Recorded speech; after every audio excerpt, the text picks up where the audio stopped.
Hi, this is the business guy. Well, we've seen a lot on the news about the hurricane. Well, I got the hurricane in my backyard, so let's go ahead and take a look and see what one looks like.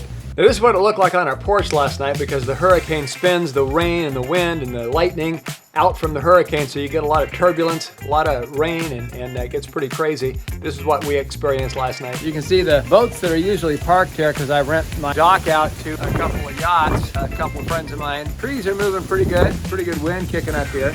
Last night the house was getting all banged up by the storm, just bang, bang, bang. You hear the vents on top of the house banging around, so that's what a hurricane looks like. The water gets pushed, so it's a lot higher than it usually is. So let me get over here so we're not getting so much wind noise. But anyway, that's what a hurricane looks like. So we had to tie everything down. We had to actually have somebody come over here. We have our boat on a boat lift.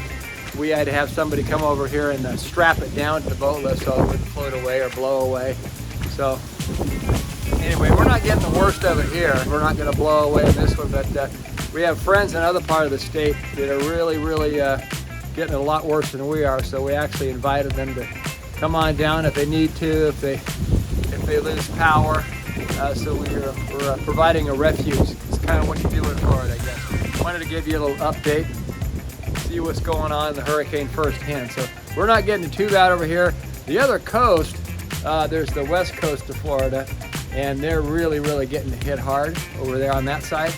And they're going to really get devastated today and tonight especially. They're going to get inundated with water, flooded. It's going to be pretty bad. But on this side, wow, here it comes. Woo!